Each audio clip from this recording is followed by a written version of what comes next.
Hello dear students, welcome to Akais Academy YouTube channel. Now in this lecture, we'll be dealing with ratios and proportions. So far in ratios and proportions, we had done two classes. In case you have not watched those two classes, we'll provide link in the description. Please do watch those two videos and then come and watch this video. Now, in this particular video of ratio and proportions, we'll be dealing with, we'll be trying to apply ratio and proportions to time, speed, distance. Time, speed, ಡಿಸ್ಟೆನ್ಸ್ಗೆ ರೇಷಿಯೋವನ್ನ apply ಮಾಡೋಣ. Time ಅಂದ್ರೆ ಕಾಲ, speed ಅಂದ್ರೆ ವೇಗ, distance ಅಂದ್ರೆ ದೂರ. ಇದಕ್ಕೆ ಬೇಕಾಗಿರೋ ಫಾರ್ಮುಲಾ ನಿಮ್ಗೆ ಗೊತ್ತಿರಬಹುದು. Speed is equal to distance divided by time. Speed is equal to distance divided by time. Or else ಈಗ ಟೈಮಿಗೆ ಫಾರ್ಮುಲಾ ಹೇಳಬೇಕಾದ್ರೆ time is equal to distance divided by speed. Time ಇಲ್ಲಿ ಹೋಗುತ್ತೆ, ಸ್ಪೀಡ್ ಕೆಳಗೆ ಬರುತ್ತೆ. ಮತ್ತೆ ಡಿಸ್ಟೆನ್ಸ್ ಗೆ ಫಾರ್ಮುಲಾ ಹೇಳಬೇಕಾದ್ರೆ distance is equal to speed ಆ ಕಡೆ ಹೋಗುತ್ತೆ, ಸ್ಪೀಡ್ ಇಂಟು ಟೈಮ್. ಅಂದ್ರೆ ಕಾಲ ಅಂದ್ರೆ ಏನು? ಕಾಲ ಅಂದ್ರೆ ದೂರ ಭಾಗಿಸು ವೇಗ, ದೂರ ಭಾಗಿಸು ವೇಗ. ವೇಗ ಅಂದ್ರೆ ಏನು? ದೂರ ಭಾಗಿಸು ಕಾಲ. ದೂರ ಅಂದ್ರೆ ಏನು? ವೇಗ ಗುಣಿಸು ಕಾಲ. ವೇಗ ಗುಣಿಸು ಕಾಲ. ಇದು ಬೇಸಿಕ್ ಸ್ಟ್ಯಾಂಡರ್ಡ್ ಫಾರ್ಮುಲಾ. ನಮಗೆ ಟೈಮ್, ಸ್ಪೀಡ್, ಡಿಸ್ಟೆನ್ಸ್ ಅಲ್ಲಿ ಇರುವಂತಹ ಬೇಸಿಕ್ ಫಾರ್ಮುಲಾ, ದೂರ ಕಾಲ ವೇಗದಲ್ಲಿರುವಂತಹ ಬೇಸಿಕ್ ಫಾರ್ಮುಲಾ. ಈ ಫಾರ್ಮುಲಾ ನಿಮ್ಗೆ ಗೊತ್ತಿರಬೇಕು. ಸೊ ಈಗ ಇದನ್ನ ಅಪ್ಲೈ ಮಾಡಿಕೊಂಡು ರೇಷಿಯೋ ಸಮ್ಸ್ ಕೊಟ್ರೆ ಟೈಮ್, ಸ್ಪೀಡ್, ಡಿಸ್ಟೆನ್ಸ್ ಅನ್ನ ಹೇಗೆ ಕ್ಯಾಲ್ಕುಲೇಟ್ ಮಾಡುದು, ಟೈಮ್, ಸ್ಪೀಡ್, ಡಿಸ್ಟೆನ್ಸ್ ಗೆ ರೇಷಿಯೋವನ್ನ ಹೇಗೆ ಅಪ್ಲೈ ಮಾಡುದು ಅಂತ ನೋಡೋಣ. First the ratio of time taken to run a certain distance. Ratio of time taken to run a certain distance by A and B is 3:2. ಒಂದು ratio ಕೊಟ್ಟಿದ್ದಾರೆ ಇಲ್ಲಿ, ಅನುಪಾತ. ಈ ಅನುಪಾತ ಯಾವ್ದ್ರದ್ದು ಅಂತ ನೋಡ್ಬೇಕು. ನೀವು ಸ್ಟೇಟ್ಮೆಂಟ್ ಅನ್ನು ಅರ್ಥ ಮಾಡ್ಕೊಳ್ಳಿಕ್ಕೆ ಟ್ರೈ ಮಾಡ್ಬೇಕು. ರೇಷಿಯೋ ಆಫ್ ಟೈಮ್ ಟೇಕನ್, ಯಾವ್ದ್ರ ರೇಷಿಯೋ ಇದು? Time taken by A and B to run a certain distance. Same distance ಅನ್ನ ಎ ಮತ್ತೆ ಬಿ ಓಡ್ಲಿಕ್ಕೆ ತಗೊಂಡಿರೋ ಟೈಮ್ ಇದ್ದ ಅನುಪಾತ ಎಷ್ಟು? 3:2. Find the ratio of their respective speeds. Find the ratio of their respective speeds. ಈಗ speeds ಗಳ ರೇಷಿಯೋವನ್ನು ಕೇಳಿದ್ದಾರೆ. ಹೇಗೆ ಕ್ಯಾಲ್ಕುಲೇಟ್ ಮಾಡ್ಬೇಕು ಇದನ್ನ ಅಂತ ಹೇಳಿದ್ರೆ, ಯಾವ್ದ್ರ ರೇಷಿಯೋ ಕೇಳಿದ್ದಾರೆ ನೋಡಿ. ಯಾವ್ದ್ರ ರೇಷಿಯೋ ಕೇಳಿದ್ದಾರೆ? ಸ್ಪೀಡ್ ಇದ್ದು ರೇಷಿಯೋ ಕೇಳಿದ್ದಾರೆ. ಸೊ ಸ್ಪೀಡ್ ಗೆ ಫಾರ್ಮುಲಾ ಬರೀಬೇಕು. ಸ್ಪೀಡ್ ಅಂದ್ರೆ ಏನು? Distance divided by time. Distance divided by time. Just observe ಮಾಡ್ಕೊಳ್ಳಿ, ಟೈಮ್ ಇದ್ದು ರೇಷಿಯೋ ಕೊಟ್ಟಿದ್ದಾರೆ. ಟೈಮ್ ಇದ್ದು ರೇಷಿಯೋ ಎ ಮತ್ತೆ ಬಿ ಗೆ ಎಷ್ಟು? 3:2. ಇದರಲ್ಲಿ ಯಾರು ಜಾಸ್ತಿ ಟೈಮ್ ತಗೊಳ್ತಾರೆ? ಎ ಜಾಸ್ತಿ ಟೈಮ್ ತಗೊಳ್ತಾರೆ, ಬಿ ಕಡಿಮೆ ಟೈಮ್ ತಗೊಳ್ತಾರೆ. ಈಗ ಜಾಸ್ತಿ ಟೈಮ್ ತಗೊಳ್ಳೋರ್ದು ಸ್ಪೀಡ್ ಜಾಸ್ತಿ ಇರುತ್ತಾ ಅಥವಾ ಕಡಿಮೆ ಟೈಮ್ ತಗೊಳ್ಳೋರ್ದು ಸ್ಪೀಡ್ ಜಾಸ್ತಿ ಇರುತ್ತಾ? ಯಾವಾಗಲೂ ಕಡಿಮೆ ಟೈಮ್ ಯಾರು ತಗೊಳ್ತಾರೆ ನೋಡಿ, ಅವರು ಜಾಸ್ತಿ ಸ್ಪೀಡ್ ಅಲ್ಲಿ ಇದ್ದಾರೆ ಅಂತ ಅರ್ಥ. ಜಾಸ್ತಿ ಸ್ಪೀಡ್ ಅಲ್ಲಿ ಇದ್ದಾರೆ ಅಂತ ಅರ್ಥ. So speed of B is more. Speed ಜಾಸ್ತಿ, ಎದ್ದು ಸ್ಪೀಡ್ ಕಡಿಮೆ ಇರುತ್ತೆ ಅಂತ ಅರ್ಥ. ಟೈಮ್ ಯಾರು ಜಾಸ್ತಿ ತಗೊಳ್ತಾರೆ ಅವ್ರದ್ದು ಸ್ಪೀಡ್ ಜಾಸ್ತಿ, ಸಾರಿ ಕಡಿಮೆ, ಅವ್ರದ್ದು ಸ್ಪೀಡ್ ಕಡಿಮೆ. ಇಲ್ಲೇ ನೀವು ಅಬ್ಸರ್ವ್ ಮಾಡ್ಕೊಳ್ಬಹುದು. ಅದು ಹೇಗಂತ ಹೇಳಿದ್ರೆ, ಇವಾಗ ನಾವು ಸ್ಪೀಡ್ಗೆ ಫಾರ್ಮುಲಾ ಬರೆದಾಗ ಟೈಮ್ ಎಲ್ಲಿ ಬರುತ್ತೆ? ಛೇದದಲ್ಲಿ ಬರುತ್ತೆ, ಡಿನಾಮಿನೇಟರ್ ಅಲ್ಲಿ ಬರುತ್ತೆ. ಅಂದ್ರೆ ಇದು ಜಾಸ್ತಿ ಆದ್ರೆ ಇದು ಕಡಿಮೆ ಆಗುತ್ತೆ ಅಂತ ಅರ್ಥ. ಡಿನಾಮಿನೇಟರ್ ಜಾಸ್ತಿ ಆದ ತಕ್ಷಣ ಆನ್ಸರ್ ಕಡಿಮೆ ಆಗ್ತಾ ಹೋಗುತ್ತೆ ಅಂತ ಅರ್ಥ. ಸೊ ಇಲ್ಲಿ ಇದನ್ನ ನಾವು ಮ್ಯಾಥಮೆಟಿಕಲ್ ಟರ್ಮ್ಸ್ ಅಲ್ಲಿ ಏನಂತೆ ಕನ್ನಡದಲ್ಲಿ ವಿಲೋಮಾನುಪಾತ ಅಂತ ಹೇಳ್ತಾರೆ. ವಿಲೋಮಾನುಪಾತ ಅಂದ್ರೆ ಒಂದು ಜಾಸ್ತಿ ಆಗುವಾಗ ಇನ್ನೊಂದು ಕಡಿಮೆ ಆಗುತ್ತೆ. ಅಂದ್ರೆ ಫಾರ್ಮುಲಾ ಬರೆದಾಗ, ನಾವು ಈ ತರ ಫಾರ್ಮುಲಾ ಬರೆದಾಗ ಒಂದು ಛೇದದಲ್ಲಿ ಬರುತ್ತೆ ನೋಡಿ, ಇದು ಆನ್ಸರ್ಗೆ ವಿಲೋಮಾನುಪಾತದಲ್ಲಿ ಇರುತ್ತೆ. ಆನ್ಸರ್ಗೆ ವಿಲೋಮಾನುಪಾತ, ಇಂಗ್ಲಿಷ್ ಅಲ್ಲಿ ಇಂಡೈರೆಕ್ಟ್ ಪ್ರಪೋರ್ಷನ್ ಅಂತ ಹೇಳ್ತಾರೆ. ಡೈರೆಕ್ಟ್ ರಿಲೇಷನ್ ಇಲ್ಲ, ಡೈರೆಕ್ಟ್ ಪ್ರಪೋರ್ಷನ್ ಅಲ್ಲ, ಇಂಡೈರೆಕ್ಟ್ ಪ್ರಪೋರ್ಷನ್ ಅಂತ ಹೇಳ್ತಾರೆ, ವಿಲೋಮ ಅನುಪಾತ. ಸೊ ಈಗ ಈ ಪರ್ಟಿಕ್ಯುಲರ್ ಸಮ್ ಅನ್ನು ಈ ತರ ಬಂದಾಗ ನಾವು ಹೇಗೆ ಮಾಡ್ಬೇಕು ಅಂತ ಹೇಳ್ಕೊಡ್ತೇವೆ ನೋಡಿ. ಫಸ್ಟ್ ನಿಮ್ಗೆ ಯಾವ್ದ್ರ ರೇಷಿಯೋ ಕೇಳಿದ್ದಾರೆ ಅಂತ ನೋಡ್ಬೇಕು, ಅಥವಾ ಏನನ್ನ ಕೇಳಿದ್ದಾರೆ ಅಂತ ನೋಡ್ಬೇಕು. ಸ್ಪೀಡ್ ಅನ್ನ ಕೇಳಿದ್ದಾರೆ, ಸೊ ಸ್ಪೀಡ್ ಗೆ ಫಾರ್ಮುಲಾ ಬರೀಬೇಕು. Speed is equal to distance divided by time. ಈಗ ಯಾವ್ದನ್ನ ಕೊಟ್ಟಿದ್ದಾರೆ ನೋಡಿ, 3:2. ಯಾವ್ದ್ರದ್ದು? ಅದು ಟೈಮ್ ಇದ್ದ ರೇಷಿಯೋ. ಸೊ ಟೈಮಿಗೆ 3:2 ಅಂತ ಬರೆಯಿರಿ.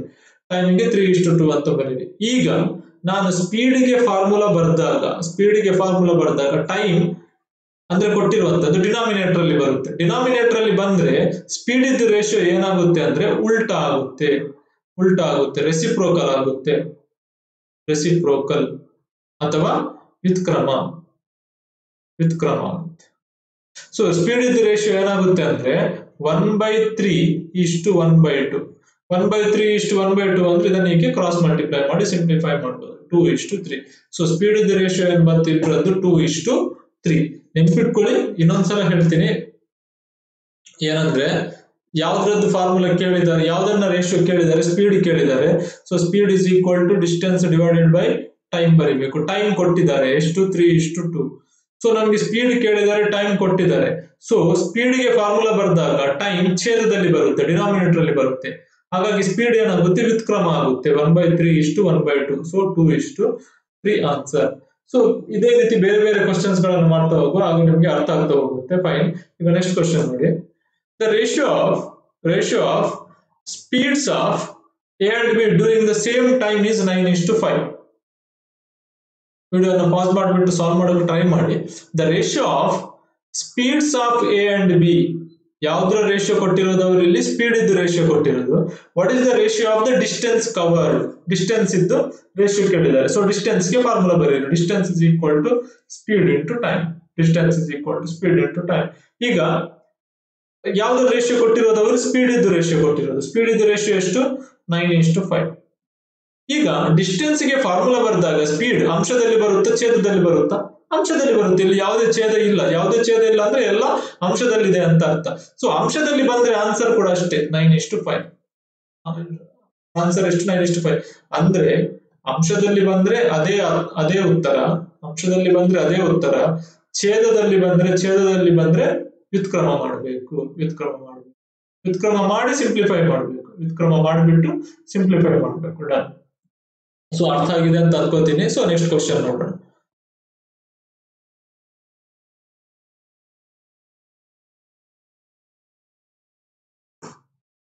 The ratio of speeds of 3 cars.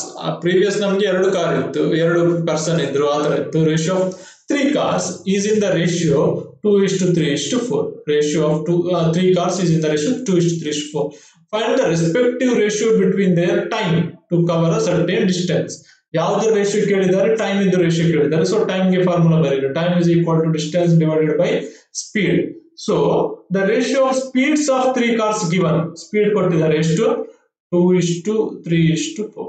ನಾನು ಆಲ್ರೆಡಿ ಹೇಳಿದ ಹಾಗೆ ಛೇದದಲ್ಲಿ ರೇಷಿಯೋವನ್ನು ಕೊಟ್ಟಿದ್ದಿದ್ರೆ ನಿಮ್ಗೆ ಆನ್ಸರ್ ಏನಾಗುತ್ತೆ ವ್ಯುತ್ಕ್ರಮ ಆಗುತ್ತೆ 1/2:1/3:1/4. ಈಗ ಛೇದವನ್ನು ತೆಗಿಲಿಕ್ಕೆ ಏನ್ ಮಾಡಬೇಕು? ನಾನು ನನ್ನ ಪ್ರೀವಿಯಸ್ ವಿಡಿಯೋದಲ್ಲಿ ಎಕ್ಸ್ಪ್ಲೇನ್ ಮಾಡಿದ್ದೀನಿ. ಲಾಸ ತೆಗಿಬೇಕು. ಛೇದಗಳ ಲಾಸ 2, 3, 4 ಗಳ ಲಾಸ ತೆಗಿರಿ. ಇದೆರಡು 2 ಇಂದ ಹೋಗುತ್ತೆ. ಹಾಗಾಗಿ 2, 1, 3, 2, 2, 1, 3, 1, ಇದು 3. ಸೊ ಇದೆಷ್ಟಾಯ್ತು ಆನ್ಸರ್? ಲಾಸ 2, 2 4, 4 3 12. ಸೊ 12ರಿಂದ ಗುಣಿಸಿದ್ರೆ ಆಯ್ತು ಎಲ್ಲದಕ್ಕೂ 12. ಸೊ ಏನಾಯ್ತು? 12 6 4 3. ಸೊ ಆನ್ಸರ್ ಏನ್ ಬಂತು? 6:4:3. ಸೊ ಇಂಥ ಕ್ವಶನ್ಸ್ ನಾನು ಇದನ್ನ ಹೇಗೆಲ್ಲ ಮಾಡೋದಂತ ಪ್ರೀವಿಯಸ್ ವಿಡಿಯೋದಲ್ಲಿ ಎಕ್ಸ್ಪ್ಲೇನ್ ಮಾಡಿದ್ದೀನಿ. So answer is 6:4:3. Fine. Next. The ratio of speeds of 3 cars is in the ratio 2:3:5. Video pause ಮಾಡಿಬಿಟ್ಟು ನೀವೇ ಮಾಡೋಕೆ ಟ್ರೈ ಮಾಡಿ. ಸ್ಪೀಡ್ ಇದ್ದು ರೇಷಿಯೋ ಕೊಟ್ಟಿದ್ದಾರೆ 2:3:5. Find the time taken by the third car if the time taken by the first car is 2 hours 30 minutes. Question ಅರ್ಥ ಮಾಡ್ಕೊಳ್ಳಿ. Time ಈಗ ಇಲ್ಲಿ ಟೈಮ್ ಬಗ್ಗೆ ಮೆನ್ಷನ್ ಮಾಡಿದ್ದಾರೆ. Find time taken. So first ನಾವು ಟೈಮ್ ಗೆ ಫಾರ್ಮುಲಾ ಬರೆಯೋಣ. ಈಗ ರೇಷಿಯೋ ಕೇಳಿದ್ದಲ್ಲ, ಬಟ್ ಆದ್ರೂ ಕೂಡ ಟೈಮ್ ಕೇಳಿದ್ರಿಂದ ಟೈಮ್ ಗೆ ಫಾರ್ಮುಲಾ ಬರೋಣ. Distance divided by speed. Speed ratio ಕೊಟ್ಟಿದ್ದಾರೆ ಏನು 2:3:5. ಹಾಗಾದ್ರೆ ಏನಾಗುತ್ತೆ? ಅದು ವ್ಯುತ್ಕ್ರಮ ಆಗುತ್ತೆ 1/2:1/3:1/5. ಸೊ ಇದನ್ನು ಸಿಂಪ್ಲಿಫೈ ಮಾಡಿದ್ರೆ ನೀವು 2, 3, 5 ಗಳ ಲಾಸ ತೆಗೀರಿ. 2 ಮತ್ತೆ 3 ಮತ್ತೆ 5 ಗಳ ಲಾಸ ನೋಡಿ. ಇದನ್ನೇ ಮಲ್ಟಿಪ್ಲೈ ಮಾಡಬಹುದು. 5 3 15 30. ಸೊ ನಾನು 30ರಿಂದ ಗುಣಿಸ್ತೇನೆ 30.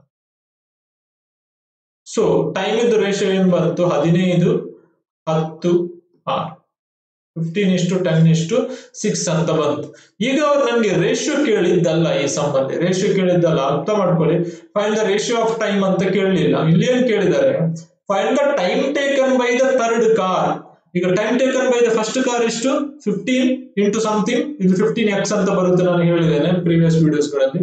ರೇಷಿಯೋ ಅಂದ್ರೆ ಬಂದ್ರೆ ಆಕ್ಚುಯಲ್ ವ್ಯಾಲ್ಯೂ ನೋಡುವಾಗ ಅಲ್ಲಿ x ಇರುತ್ತೆ. ಇದು 15x 10x 6x ಅಂತ ಅರ್ಥ ಟೈಮ್. ಇದು 15x 10x 6x ಅಂತ ಅರ್ಥ. ಇಲ್ಲಿ ನೋಡಿ time taken by the third car easy calculate ಮಾಡಬೇಕು ನೀವು. Time taken by the third car, time taken by the first car is 2 hours 30 minutes ಅಂತ ಹೇಳಿದ್ದಾರೆ. So time taken by the first car ಎಷ್ಟು 15x ಅನ್ನು ಎಷ್ಟು ಅಂತ ಹೇಳಿದ್ದಾರೆ 2 hours 30 minutes ಅಂತ ಹೇಳಿದ್ದಾರೆ. 2 hours 30 minutes ಅಂತ ಹೇಳಿದ್ರೆ 1 hours ಅಲ್ಲಿ ಇರಬೇಕು ಎರಡು ಕೂಡ, ಇಲ್ಲಾಂದ್ರೆ 2 minutes ಅಲ್ಲಿ ಇರಬೇಕು. ಸೊ ನಾನು ಎರಡನ್ನ ಮಿನಿಟ್ಸ್ ಇಡ್ತೇನೆ. 2 hours ಅಂದ್ರೆ ಎಷ್ಟು ನಿಮಿಷ 120 ನಿಮಿಷ ಪ್ಲಸ್ 30 ನಿಮಿಷ 150 ನಿಮಿಷ ಆಯ್ತು, 150 minutes. ಸೊ ಎಕ್ಸ್ ಇದ್ದು ವ್ಯಾಲ್ಯೂ ಎಷ್ಟಾಯ್ತು 150 minutes ಡಿವೈಡೆಡ್ ಬೈ 15 ಅಂದ್ರೆ 10 minutes ಆಯ್ತು, 10 minutes. So X value 10 minutes. So ನನ್ಗೆ ಇಲ್ಲಿ ಕೇಳಿರೋದು ಥರ್ಡ್ ಕಾರ್ ಇದು ಎಷ್ಟು ಅಂತ. ಸೊ 60 into 10 ಎಷ್ಟಾಯ್ತು ಆನ್ಸರ್ 60 minutes. ಸೊ ನಿಮ್ಗೆ ಆನ್ಸರ್ 1 hour ಅಂತ ಇರುತ್ತೆ ಅಥವಾ 60 minutes ಅಂತೆ, 1 and 1 same. Minute 60 ನಿಮಿಷವನ್ನ 1 hour convert ಮಾಡಿದ್ರೆ 1 hour ಆನ್ಸರ್. ಸೊ ನಿಮ್ಗೆ ಈ ರೀತಿಯಾಗಿ ಕ್ವಶನ್ಸ್ ಕೂಡ ಬರಬಹುದು. ಇದಲ್ಲದೆ ಇದರ ನೆಕ್ಸ್ಟ್ ಅಡ್ವಾನ್ಸ್ ಲೆವೆಲ್ ಕ್ವಶನ್ಸ್ ಕೂಡ ಬರುತ್ತೆ, ಅದನ್ನ ನಾನು ನೆಕ್ಸ್ಟ್ ವಿಡಿಯೋಸ್ ಗಳಲ್ಲಿ ಹೇಳ್ತೇನೆ. ಸೊ ಇಂಥ ಕ್ವಶನ್ಸ್ ಬರಬಹುದು ಅಂತ ಆಲ್ರೆಡಿ ಹೇಳಿದ್ದೇನೆ. ಈಗ ನಿಮ್ಗೆ ಇನ್ನೊಂದು ಇದೇ ತರದ ಕ್ವಶನ್ ಮಾಡೋಣ. ಅಲ್ಲಿಗೆ ಇದರ ಬೇಸಿಕ್ಸ್ ಅನ್ನು ಮುಗಿಸ್ತಾ ಇದ್ದೇನೆ. ಮತ್ತೆ ಉಳಿದ ಕ್ವಶನ್ಸ್ ಗಳನ್ನ ಅಡ್ವಾನ್ಸ್ ಲೆವೆಲ್ ಕ್ವಶನ್ಸ್ ಗಳನ್ನ ನೆಕ್ಸ್ಟ್ ವಿಡಿಯೋಸ್ ನಲ್ಲಿ ಮಾಡ್ತೇನೆ. In covering a certain distance, speeds of A and B are in the ratio 3:4. Speeds of A and B are in the ratio 3:4. So A ಮತ್ತೆ B speed ಇದ್ದ ratio ಕೊಟ್ಟಿದ್ದಾರೆ. A takes 30 minutes more than B to reach the destination. Find time taken by the A to reach the destination ಏನು. So time ಏನು ಅಂತ ಕೇಳಿದ್ದಾರೆ. ಟೈಮ್ಗೆ formula ಬರೆಯೋಣ, distance divided by speed. Speed ಇದ್ದು ratio ಕೊಟ್ಟಿದ್ದಾರೆ ಎಷ್ಟು 3:4. ಹಾಗಾದ್ರೆ ಟೈಮ್ ಇದ್ದು ರೇಷಿಯೋ ಏನಾಗುತ್ತೆ 1/3:1/4 ಅಂದ್ರೆ 4:3. 4:3.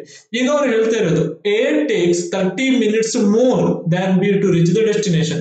ಈ 30 minutes ಅನ್ನೋದು ಏನು ಇಲ್ಲಿ ಹೇಳಿ, 30 minutes ಅನ್ನೋದು ಏನು ಅಂತ ಥಿಂಕ್ ಮಾಡಿ. 30 minutes ಏನಂದ್ರೆ ಎ ಎಷ್ಟು ಜಾಸ್ತಿ ಟೈಮ್ ತಗೊಂಡಿದ್ದಾನೆ ಬಿ ಗಿಂತ ಅಲ್ವಾ. 30 minutes more than B to reach the destination.